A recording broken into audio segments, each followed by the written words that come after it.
Corona ಲಸಿಕೆ ಪಡೆದರೂ ನಕಾರಾತ್ಮಕ RTPCR ಪರೀಕ್ಷಾ ವರದಿಯ ಜೊತೆಗೆ ಒಂದು ವಾರ ಸಾಂಸ್ಥಿಕ ಕ್ವಾರಂಟೈನ್ನಲ್ಲಿರಬೇಕು ಎಂಬ ಸರ್ಕಾರದ ನಿರ್ಧಾರ ಜನರಿಗೆ ಇನ್ನಷ್ಟು ಸಮಸ್ಯೆಯನ್ನು ಉಂಟು ಮಾಡ್ತಾ ಇದೆ ಎಂದು ದಕ್ಷಿಣ ಕನ್ನಡ ಜಿಲ್ಲಾ ಕಾಂಗ್ರೆಸ್ ಅಧ್ಯಕ್ಷ ಹರೀಶ್ ಕುಮಾರ್ ಹೇಳಿದ್ದಾರೆ.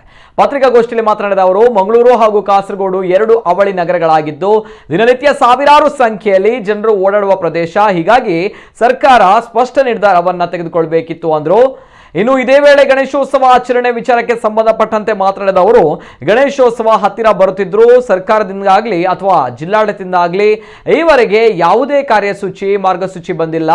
ಇನ್ನು ಗಣೇಶೋತ್ಸವಕ್ಕೆ ಅವಕಾಶ ನೀಡಲಿ ಅನ್ನೋದೇ ನಮ್ಮ ಬೇಡಿಕೆ. 3 ಮಹಾನಗರ ಪಾಲಿಕೆಗಳಿಗೆ ಚುನಾವಣೆ ನಡೀತಿದ್ರೂ ಕೂಡ ಯಾವುದೇ ಕೋವಿಡ್ ನಿಯಮ ಪಾಲನೆ ಆಗ್ತಾ ಇಲ್ಲ. ಮದುವೆ ಸೇರಿದಂತೆ ಎಲ್ಲ ಸಮಾರಂಭವು ಕೋವಿಡ್ ನಿಯಮವನ್ನ ಉಲ್ಲಂಘಿಸಿ ನಡೀತಾ ಇವೆ. ಹೀಗಿದ್ರೂ ಗಣೇಶೋತ್ಸವಕ್ಕೆ ಯಾಕೆ ಅವಕಾಶ ನೀಡ್ತಾ ಇಲ್ಲ? ಶೀಘ್ರವಾಗಿ ಸರ್ಕಾರ ಕ್ರಮ ಕೈಗೊಳ್ಳಬೇಕು ಅಂದ್ರು. ಇನ್ನು ಇದೇ ಮಾತನಾಡಿದ ಕಾಂಗ್ರೆಸ್ ಶಾಸಕ ಯುಟಿ ಖಾದರ್, ಈವರೆಗೂ ಬಿಜೆಪಿ ಸರ್ಕಾರದಿಂದ ಜನಸಾಮಾನ್ಯರಿಗೆ ಉಪಯೋಗವಾಗುವ ಯಾವುದೇ ಯೋಜನೆ ಜಾರಿಯಾಗಿಲ್ಲ. ತುರ್ತು ಸಂದರ್ಭದಲ್ಲಿ ಆಸ್ಪತ್ರೆಗಳಿಗೆ ಪ್ರಯಾಣಿಸ್ತಾ ಇದ್ದ ವಾಹನ ಸವಾರರಿಗೆ ಈವರೆಗೂ ವೇತನ ನೀಡಿಲ್ಲ. ಆಶಾ ಕಾರ್ಯಕರ್ತರಿಗೂ ಕೂಡ ಸರ್ಕಾರ ಸರಿಯಾದ ವ್ಯವಸ್ಥೆ ನೀಡದೆ ಕಣ್ಣು ಮುಚ್ಚಿ ಕುಳಿತಿದೆ ಎಂದು ಬಿಜೆಪಿ ಸರ್ಕಾರದ ಕುರಿತು ಆರೋಪಗಳ ಸುರಿಮಳೆಗೈದರು. ಇವತ್ತಿನವರೆಗೆ ಜಿಲ್ಲಾಡಳಿತದಿಂದ ಯಾವುದೇ ಕಾರ್ಯಸೂಚಿ ಬರಲಿಲ್ಲ. ನಿನ್ನೆ ಸರ್ಕಾರದಿಂದ ಏನ್ ಹೇಳಿದ್ದಾರೆ ಅಂತ ಹೇಳಿದ್ರೆ, ನಿನ್ನೆ ಕೂಡ ಸರಿಯಾಗಿ ಸ್ಪಷ್ಟವಾಗಿ ಹೇಳಿಲ್ಲ. 5ನೇ ತಾರೀಕಿಗೆ ನಾವು ಏನು ಅಂತ ಹೇಳ್ತೇವೆ, 10ನೇ ತಾರೀಕಿಗೆ ಚೌತಿ, 5 ದಿವಸ ಇರುವುದು. ಒಂದು ಸ್ಪಷ್ಟವಾಗಿ ಗಣೇಶೋತ್ಸವ ಇಲ್ಲ ಅಥವಾ ಇದೆ, ಇಂಥ ವಿಚಾರವಾಗಿ ಅದಕ್ಕೆ ನಿಯಮಗಳನ್ನು ರೂಪಿಸುವುದು.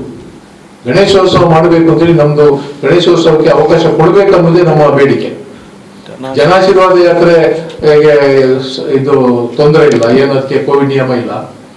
3 ಮಹಾನಗರ ಪಾಲಿಕೆಗಳಿಗೆ ಚುನಾವಣೆ ಆಗ್ತಾ ಇದೆ, ಅದಕ್ಕೆ ಕೋವಿಡ್ ನಿಯಮ ಮಾಡಿಲ್ಲ. ಯಾವುದೇ ಸಭಾ ಸಮಾರಂಭಗಳು ಕೂಡ ಇವತ್ತು ಕೋವಿಡ್ ನಿಯಮವನ್ನು ಉಲ್ಲಂಘಿಸಿ ಆಗ್ತಾ ಇರುವಂತದ್ದು. 400 ಜನರಿಗೆ ಮದುವೆಗೆ ಅವಕಾಶ ಕೊಡ್ತೀವಿ, ಗಣೇಶೋತ್ಸವಕ್ಕೆ ಯಾಕೆ ಅವಕಾಶ ಕೊಡ್ಲಿಕ್ಕೆ ಆಗುದಿಲ್ಲ? ಕೊಡುದಾದ್ರೂ ಸ್ಪಷ್ಟವಾಗಿ ಮೊನ್ನೆ ಕೊಡ್ಬೇಕು, ನಿನ್ನೆ ಕೊಡ್ಬೇಕಾಗಿತ್ತು. ಇನ್ನು 5ನೇ ತಾರೀಕಿಗೆ ಅವ್ರು ಕೊಡ್ತೀರಾ ಬಿಡ್ತೀರಾ ಅನ್ನುವಂಥದ್ದು ಮತ್ತೆ ಕೂಡ ಸ್ಪಷ್ಟತೆ ಇಲ್ಲ.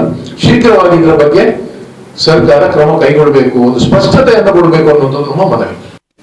ಒಂದೇ ಒಂದು ಯೋಜನೆ ಕೂಡ ಇವತ್ತು ಆರ್ಡರ್ ಸಿಸ್ಟಮ್ ಅಲ್ಲಿ ಇದೆಯಾ? ಮಾನ್ಯ ಮುಖ್ಯಮಂತ್ರಿಗಳು ಬಂದು ನಾವು ಬಹುಶಃ ನಮ್ಮ ಆಸ್ಪತ್ರೆಯಲ್ಲಿ ಇವತ್ತು ಅರ್ಜೆಂಟ್ ಆಗಿ ನಮ್ಗೆ ಅಗತ್ಯದ ಔಷಧ ಮತ್ತು ಏನಾದ್ರು ಗ್ಲೌಸ್ ಮಾಸ್ಕ್ ತಗೊಳ್ಳಿಕ್ಕೆ ಅನುದಾನ ಇಲ್ಲ ಅಂತ ಹೇಳಿದಾಗ 2 ಲಕ್ಷ ರೂಪಾಯಿ ಬಿಡುಗಡೆ ಮಾಡ್ತಾರೆ. ನಿಮ್ಮ ಮುಖಾಂತರ ಪೇಪರ್ ಅಲ್ಲಿ ಬಂತು, ಮರು ದಿವಸ 2 ಲಕ್ಷ ಬಿಡುಗಡೆ ಮಾಡ್ತೇವೆ ಅಂತ. ಎಷ್ಟು ಬಿಡುಗಡೆ ಮಾಡಿದ್ದಾರೆ ಹೇಳಿ? ಸ್ಪೆಷಲ್ SDR ಫಂಡ್ ನಿಂದ ಎಷ್ಟು ಬಿಡುಗಡೆ ಮಾಡಿದ್ದಾರೆ ಹಾಸ್ಪಿಟಲ್ಗೆ? ನಯಾ ಪೈಸೆ ಬಿಡುಗಡೆ ಮಾಡಲಿಲ್ಲ. ಯಾವ್ದಮ್ಮ ಅನ್ಟೈನ್ ಫಂಡ್ ಬರ್ಬೇಕಿತ್ತ ಆಸ್ಪತ್ರೆಗೆ ಬರುವ, ಅದರಲ್ಲಿ 1 ಲಕ್ಷ ಬಂದು ಅದು ಹಿಂದಿನ ಸಾಲ ಏನಿತ್ತು ಅದನ್ನೆಲ್ಲ ಕೂಡ ಅಲ್ಲಿ ಕಟ್ಟಿದ್ದಾರೆ. ಈಗ ಏನಿದೆ ಅಲ್ಲಿ ದುಡ್ಡು? ಪೇಷಂಟ್ ಬಂದಾಗ ಎಮರ್ಜೆನ್ಸಿಗಾಗಿ ಯಾವುದೇ ಕೂಡ ಅಲ್ಲಿ ವಿಚಾರ ಇವತ್ತು ವ್ಯವಸ್ಥೆ ಇವತ್ತು ಅಲ್ಲಿ ತೆಗೆಯುವಂತ ಒಂದು ವ್ಯವಸ್ಥೆ ಇವತ್ತು ಅಲ್ಲಿ ಇಲ್ಲ. ಎರಡನೇದು, ಯಾರು ಇವತ್ತು ಕಾಂಟ್ರಾಕ್ಟ್ ಬೇಸ್ ನಲ್ಲಿ ಆ ವೆಹಿಕಲ್ ಕೊಟ್ಟಿದ್ರು ಎಮರ್ಜೆನ್ಸಿ ಹೋಗ್ಲಿಕ್ಕೆ ಆಸ್ಪತ್ರೆಗೆ ಎಲ್ಲ, ಅವರು ಇನ್ನೂ ಕೂಡ ವೇತನ ಕೊಡ್ಲಿಲ್ಲ, ಅವ್ರಿಗೆ ಬಾಡಿಗೆ ಕೊಡ್ಲಿಲ್ಲ.